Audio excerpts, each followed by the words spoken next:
के चलना चाहिए और चलकर भगवान शिव के उस पावन पिनाक अजगों के दर्शन करना चाहिए।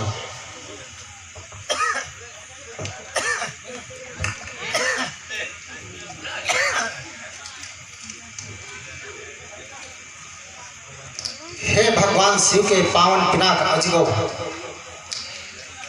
ये लंकापति रावण आपको प्रणाम करता है, प्रणाम करता है।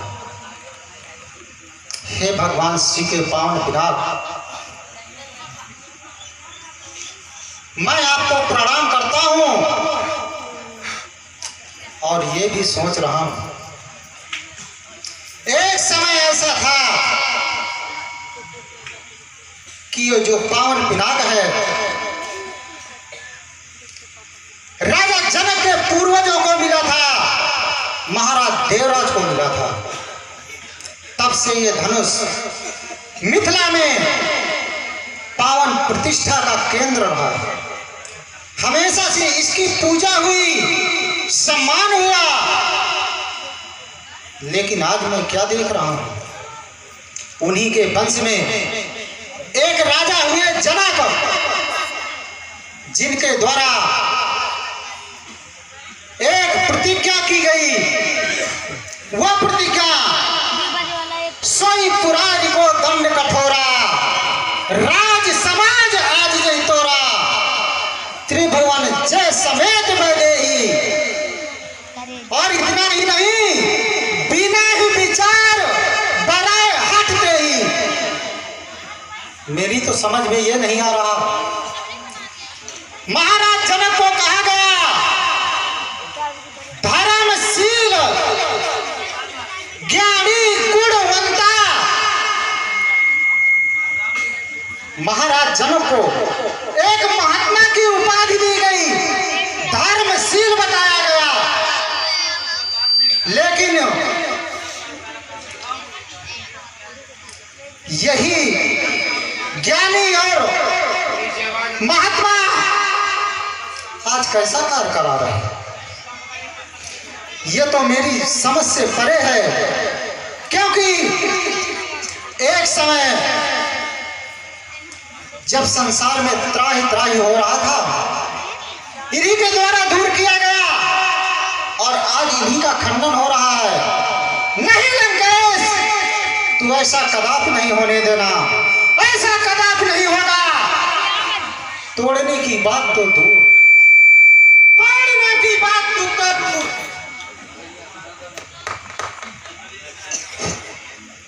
तोड़ने की बात तो दूर, इसके समीप कोई जाकर हाथ लगा के तो देखे। तोड़ना तो मुश्किल है, पर इसे छूना भी वर्जित है। ये किसान रावण का आदेश है, आदेश है। मिथिला समाज के मध्य लंकाधिपति रावण का आगमन के उपरांत राजा जनक के द्वारा उनका भव्य स्वागत किया गया।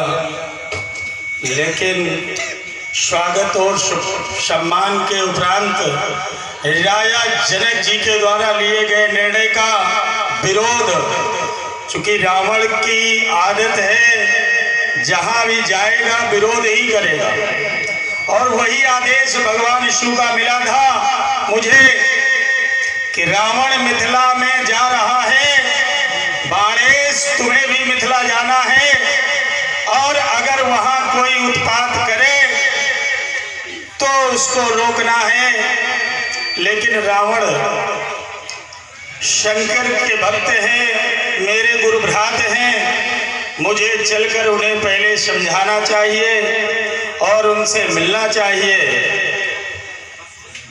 पुलस्त कुलभूषण लंकापति दशानन जय शंकर की, दैतेंद्र बलपुत्र बाणेश जय शंकर की, जय शंकर की, जय शंकर की। रावण, श्री रावण जी, आपके द्वारा कहा गया कि इस धनु का कर्षण नहीं होगा, नहीं होगा। नहीं होगा, नहीं होगा। आप शंकर भक्त हैं और आपने कहा कि इस धनुष को देवराज को भगवान भोलेनाथ ने समर्पित किया था। तो आपकी जानकारी के लिए मैं बता दूं कि भगवान शंकर ने भार्गव परशुराम जी को जब धनुष दिया था उस समय उन्होंने दो बातें भी कही थी और उन्होंने कहा था कि इस धनुष को ले जाकर बैजंत नगर में देवराज के यहाँ स्थापित करो। कुछ समय पश्चात वहां एक दिव्य कन्या का प्रादुर्भाव होगा और उस कन्या से दिव्य शक्ति की खोज होगी और आज उसी दिव्य शक्ति की, दिव्य परमात्मा की खोज हेतु इस धनुष का खंडन करवाया जा रहा है। आप इसमें बाधक ना बने तो ही बेहतर है। अगर आप इस धनु का कर्षण रोकेंगे तो ये बाणेश आपके सामने खड़ा है और वो आज अजगव का कर्षण करवा के ही मानेगा। दूसरी बात आपने कही कि समाज में हाहाकार मचा था तो इन्होंने हाहाकार दूर किया। हाहाकार दूर करना एक अस्त्र की बात नहीं होती है, उसके लिए व्यक्ति विशेष की आवश्यकता होती है और आपको पता होना चाहिए कि ये केवल एक माध्यम रहे हैं और कुछ नहीं। समाज का हाहाकार, समाज का त्राहिमाम भगवान भोलेनाथ के द्वारा दूर किया गया था। बताएं। आइए, बाणेश के द्वारा कहा गया कि जो संसार में हाहाकार मचा था तो इनके माध्यम से नहीं मचा, इनके द्वारा नहीं दूर हुआ। आपने यही कहा कि इनके माध्यम से नहीं दूर हुआ, इनके माध्यम से नहीं दूर हुआ। भगवान भोलेनाथ के द्वारा संसार का हाहाकार दूर हुआ। मैं ये बात मानता हूं, परंतु इसमें भी संदेह है ये कि जब ये नहीं थे तो क्या भगवान शंकर नहीं थे? जब ये नहीं थे तो उस समय भगवान शंकर थे या नहीं? भगवान शंकर थे, पर जब तक ये नहीं मिले तब तक संसार में हाहाकार उसी तरह चलता रहा। दैत्यासुर नाम के असुरों का हाहाकार उसी तरह चलता रहा, आतंक चलता रहा, जनता त्राहिमाम करती रही, लेकिन उसका समाधान नहीं हुआ। क्या भगवान शंकर सो रहे थे? क्यों नहीं खत्म कर दिया? परंतु जब भगवान शंकर को यह प्राप्त हुआ तो संसार का हाहाकार मिट गया। इसलिए श्रीमान जी, अस्त्र की महत्वता है, यहां मनुष्य की नहीं। मैं अस्त्र की महत्वता दूंगा क्योंकि इनके द्वारा संहार हुआ है, इसलिए मैं इनकी महत्वता दूंगा और इनका कर्षण रोकूंगा, नहीं होने दूंगा, नहीं होने दूंगा। अस्त्र या व्यक्ति, दोनों में से कौन महत्वपूर्ण है? बात यह है। तो अस्त्र ये रखे तो हैं, आज भी है, तो समाज में हाहाकार आज भी, समाज त्राहिमाम कर रहा है। आज भी तो गौ हत्याएं हो रही हैं, ब्राह्मणों की हत्याएं हो रही हैं, बालिकाओं का अपहरण हो रहा है और उसके सबसे ज्यादा जिम्मेदार तो आप ही हैं। इनके द्वारा जो अनीति, जो अधर्म किया जा रहा है वो किसी से छिपा नहीं है और रखे तो ये आज भी है। तो क्यों नहीं इस अनीति को ये बंद कर देते? क्यों नहीं इस समाज के आंसुओं को ये पोंछ देते? क्यों नहीं ये हाहाकार को समाप्त कर देते? आज क्यों नहीं कर रहे ये?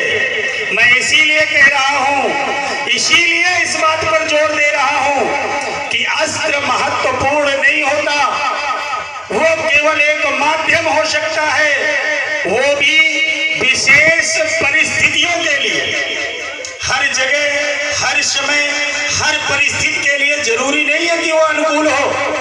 और आपकी जानकारी के लिए बता दूं कि ये त्रिपुरासुरों के वधों के लिए किया गया था। और त्रिपुरासुर के वधों की एक शर्त थी कि उनकी 3 नगरियां थी और तीनों को एक बार में ही जलाना था, जो केवल इस धनुष के द्वारा ही संभव हो सकता था। और इसीलिए इनका निर्माण किया गया था। अन्यथा वध तो त्रिपुरारियों का भगवान भोलेनाथ ने किया था। तो इसलिए दशानन सुनो, अस्त्र महत्वपूर्ण नहीं होता, व्यक्ति महत्वपूर्ण होता है।